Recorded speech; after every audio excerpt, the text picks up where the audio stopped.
మీ తాకట్టు బంగారం కష్టాలకి good bye చెప్పండి. వెంటనే ఎన్ గోల్డ్ కి కాల్ చేయండి.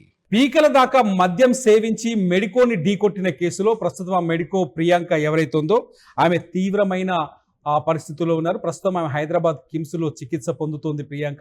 ప్రియాంక ఆరోగ్య పరిస్థితి చాలా అంటే అత్యంత విషమంగా ఉన్నట్టుగా కొద్దిసేపటి క్రితమే వైద్యులు ఒక బులెటిన్ విడుదల చేశారు.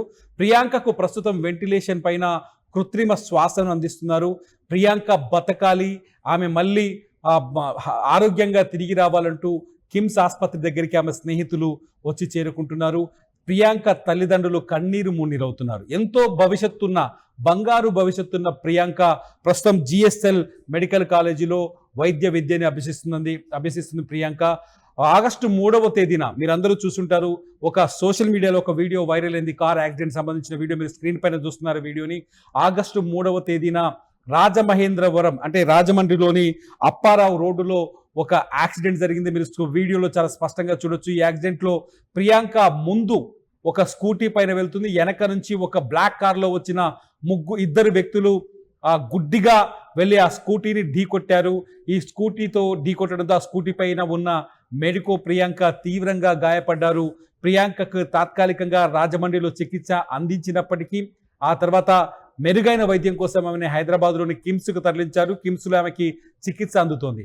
ప్రియాంకని ఢీకొట్టిన సీన్లో మనకు ఒక సంఘటన స్పష్టంగా కనిపిస్తుంది సీసీ కెమెరాలో. 3 సార్లు ప్రియాంక స్కూటీని వెనక నుంచి 3 సార్లు వరుసగా ఢీకొట్టారు ఆ కారుతో. ఈ 3 సార్లు ఢీకొట్టడంతో ప్రియాంక ముందు ఒక వెహికల్ కూడా కనిపిస్తుంది. మీరు చూడొచ్చు సీన్లో 3 సార్లు కంటిన్యూగా ఢీకొట్టారు.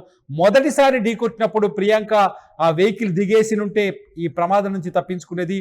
రెండోసారి ఢీకొట్టినప్పుడు కూడా అక్కడ వాళ్ళు ఎక్స్పెక్ట్ చేయలేకపోయారు, పొరపాటును తాకుంటుంది అనుకున్నారు స్కూటీకి. కానీ మూడోసారి స్కూటీ పైనుంచి కారు వెళ్ళిపోయింది. కారులో దస్వంత్ జోసఫ్ అనే ఇద్దరు వ్యక్తులు ఆ కార్ డ్రైవ్ చేస్తున్నారని తెలియదు. వీళ్ళంతా ఈ దస్వంత్ జోసఫ్ ప్రసాద్ ఆదిత్య మాల్లో సినిమా చూసిన తర్వాత పీకల దాకా తాగారు.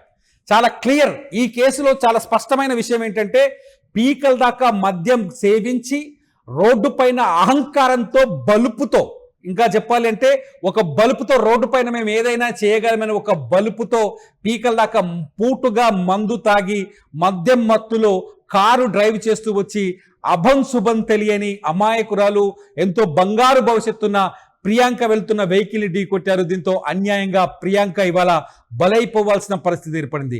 కిమ్స్లో ఆమెకి వైద్యం అందిస్తున్నారు. హైదరాబాద్ కిమ్స్లో అక్కడ స్నేహితులు చూస్తుండే బోర్న విలపిస్తున్నారు.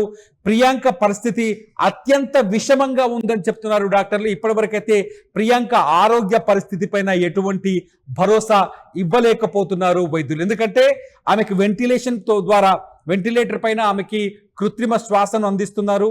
ఆమె తలకి బలమైన గాయమైనట్టుగా డాక్టర్లు చెప్తున్నారు. ఆ గాయాల నుంచి ప్రస్తుతం కోలుకుంటున్నట్టుగా తనకు వైద్యానికి ఆమె పెద్దగా రెస్పాండ్ అవ్వట్లేదని కూడా వైద్యులు ఇచ్చిన బులెటిన్ ప్రకారం మనకు అర్థమవుతుంది. చాలా అంటే బాగా చదువుకునేదంటే ప్రియాంక మంచి తెలివైన విద్యార్థిని, చాలా బాగా చదివేది, మంచి డాక్టర్ అవ్వాలనే కలతో ఆమె కష్టపడి చదువుకుంది. కానీ ఆమె కష్టమంతా ఇద్దరు తాగుబోతుల వల్ల.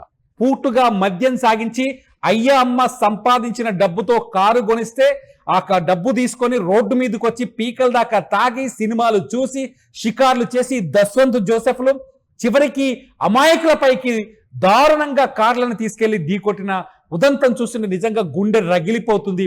ఇలాంటి దుర్మార్గులని ఖచ్చితంగా విదేశాల్లో అయితే మద్యం సేవించి ఆ రోడ్డు పైన యాక్సిడెంట్ చేసే వాళ్ళు ఉరిదీస్తారు కొన్ని దేశాల్లో.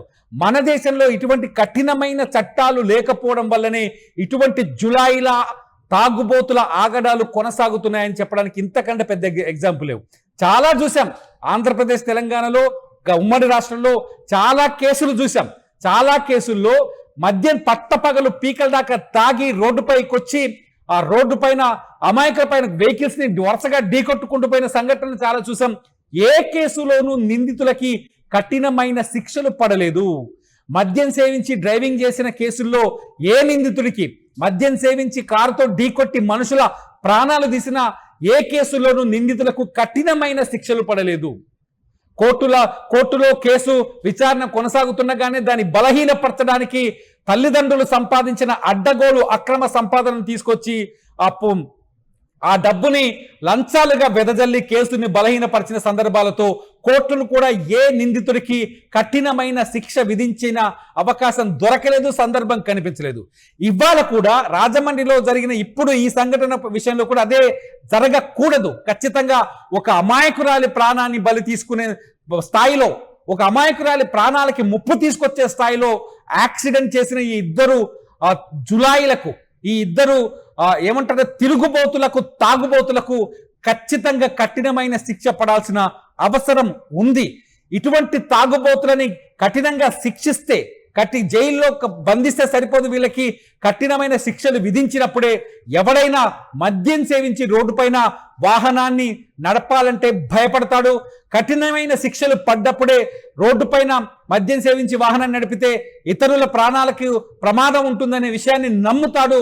అవి గుర్తొచ్చే విధంగా ఖచ్చితంగా వీళ్ళని శిక్షించాల్సిన అవసరం అయితే ఉంది. ప్రస్తుతానికి ప్రియాంక ఆరోగ్య పరిస్థితి చూస్తే ఆందోళనకరంగా ఉంది. ప్రియాంక కోలుకోవాలని, ఆరోగ్యంగా తిరిగి రావాలని మనం అందరం వేడుకుందాం. ప్రియాంక కోసం ప్రేయర్స్ చేద్దాం. అక్కడ వాళ్ళ స్నేహితులు వచ్చి కన్నీళ్లు పెట్టుకుంటున్నారు, తల్లిదండ్రులు వచ్చి కన్నీళ్లు పెట్టుకుంటున్నారు. హైదరాబాద్ కిమ్స్ లో ప్రియాంక కోలుకోవాలని ప్రతి ఒక్కరు వేడుకుంటున్నారు. ప్రియాంక ఖచ్చితంగా ఆరోగ్యంగా తిరిగి రావాలని మనము కోరుకుందాం. ఈ తాగుబోతులకి కఠినమైన శిక్షలు పడాలని కూడా మనం కోరుదాం.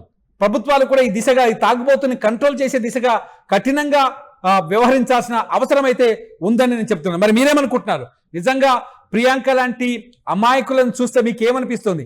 ఇద్దరు తాగుబోతుల వలన ఒక బంగారు భవిష్యత్తున్న యువతి ఇవాళ ప్రాణాపాయ స్థితికి చేరుకున్న ఈ సంఘటనను చూస్తే మీకేమనిపిస్తుంది? మీ అభిప్రాయాన్ని వీడియో కింద కామెంట్ చేయండి. చూస్తూనే ఉండండి ఇట్స్ టీవీ. నా పేరు తిరుమల.